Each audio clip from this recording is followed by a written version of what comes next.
به تو تنهایی کشیدم درد من بالا گرفت. چرا من شش مقام خوانده ایستادم؟ روز 12 می روز شش مقام است. ما به همین خاطر به کوچه های شهر دوشنبه برآمدیم و از مردم پرسان شدیم که آیا شش مقام را گوش میکنند یا نه.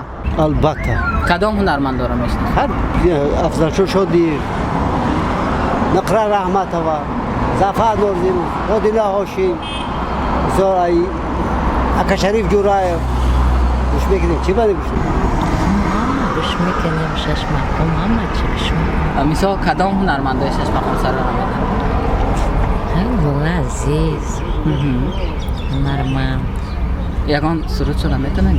یک نیست را یکم این سرود خانیم نیستن. ابراهیم روز 12 می روزی شش مقام است. شش مقام گوش میکنه؟ خرسان مراد میخوانه کو یا زلفی کجو الان میره خسوتر کنم. چشمی پولیسا شش مقام گوش میکنه؟ شش مقام؟